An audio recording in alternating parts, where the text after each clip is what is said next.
Bismillahirrahmanirrahim. Assalamualaikum warahmatullahi wabarakatuh. Alhamdulillahirabbil alamin wa bihi nasta'in wa ala umuri dunya waddin. Wassalatu wassalamu ala asyrafil anbiya'i wal mursalin sayyidina wa maulana Muhammadin wa ala alihi washabbihi ajma'in. Rabbi shrah li sadri wa yassir li amri wahlul 'uqdatam min lisani yafqahu qawli amma ba'd. Oke, di sini saya akan mempresentasikan tentang bab yang telah saya bahas atau sedikit saya pelajari tentang surat berharga untuk mata kuliah hukum perikatan yang diampu oleh Bapak dosen Bapak Muhammad Zidni Nafi Hasbi SEME, dan akan dipresentasikan oleh saya sendiri Nurul Huda dengan NIM 202100155 yang berkuliah di Universitas Alma Ata. Oke. Untuk yang pertama ialah pengertian surat berharga. Surat berharga secara etimologis surat berharga bisa diartikan sebagai surat yang mempunyai harga. Nah, istilah surat yang mempunyai harga ini ialah nilai merupakan terjemahan dari istilah aslinya dalam bahasa Belanda papier van waarde.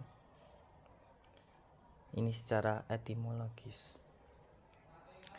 Untuk yang selanjutnya adalah pengertian surat berharga menurut beberapa ahli. Yang pertama, menurut Abdul Qadir Muhammad, surat berharga adalah surat yang oleh penerbitnya sengaja diterbitkan sebagai pelaksanaan pemenuhan suatu prestasi yang berupa pembayaran sejumlah uang. Nah, tetapi pembayaran itu tidak dilakukan dengan menggunakan mata uang, melainkan dengan menggunakan alat bayar lain.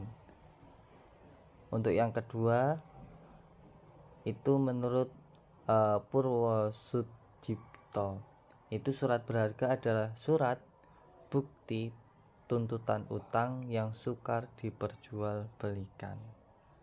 Itu menurut para ahli. Untuk yang selanjutnya ialah fungsi surat berharga. Adapun di sini ada beberapa fungsi surat berharga.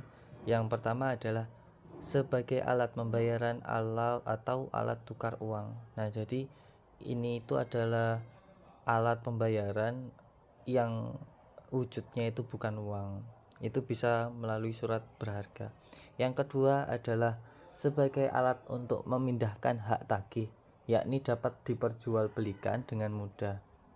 Untuk yang ketiga ialah sebagai surat bukti hak tagih atau surat legitimasi.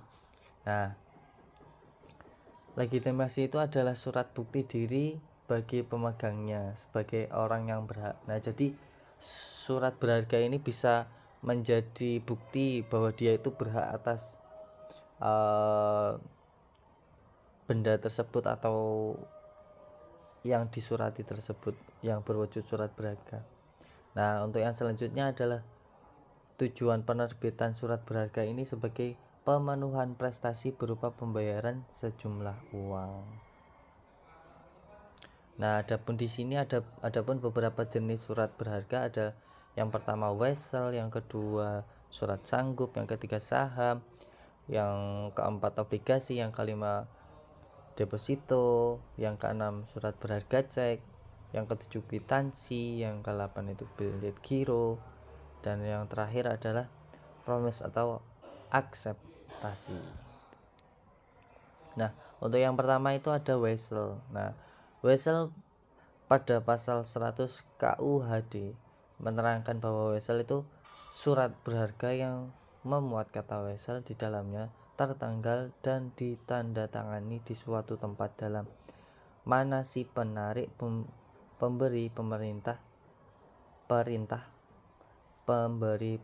tanpa syarat kepada tertarik untuk pada hari bayar membayar sejumlah uang kepada pemegang atau penerima yang ditunjuk oleh penarik atau penggantinya. Nah, wesel ini jaminan untuk agar si peminjam itu membayarkan atau mengembalikan. Untuk yang selanjutnya adalah surat sanggup.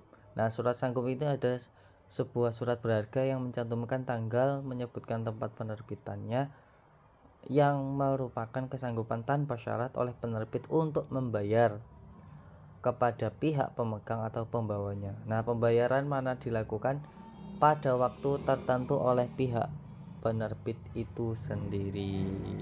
Untuk yang selanjutnya ialah saham. Saham adalah surat berharga yang merupakan tanda kepemilikan seorang atau badan terhadap suatu perusahaan. Nah, pengertian saham ini artinya adalah surat berharga yang dikeluarkan oleh sebuah perusahaan yang berbentuk persero terbatas atau PT, atau yang bisa disebutkan etemen. Nah, Saham menyatakan bahwa pemilik saham tersebut adalah juga pemilik sebagian dari perusahaan itu. Nah, dengan demikian kalau seorang investor membeli saham, maka ia pun menjadi pemilik atau pemegang saham. Untuk yang selanjutnya adalah obligasi. Nah, obligasi merupakan suatu surat pengakuan hutang berjangka panjang dengan jangka waktu lebih dari 1 tahun dengan bersuku bunga tertentu yang diterbitkan oleh perusahaan untuk menarik dana dari masyarakat. Untuk yang selanjutnya adalah deposito. Nah, deposito berdasarkan UU Perbankan, sertifikat deposito adalah deposito berjangka yang bukti simpanannya dapat diperdagangkan. Nah, sedangkan menurut Black's Law Dictionary, yaitu pengakuan tertulis dari bank kepada penyimpan deposan dengan janji untuk membayar kepada penyimpan atau penggantinya. Untuk yang selanjutnya adalah cek. Adapun di sini beberapa jenis cek. Yang pertama cek biasa, yang kedua cek atas pengganti penerbit, yang ketiga ada cek atas penerbit sendiri, yang selanjutnya ada cek untuk perhitungan pihak ketiga, yang selanjutnya ada cek inkasso, yang selanjutnya ada cek domisili, terus yang selanjutnya ada cek silang, yang selanjutnya ada cek perjalanan. Nah, oke. Untuk selanjutnya adalah tentang kwitansi.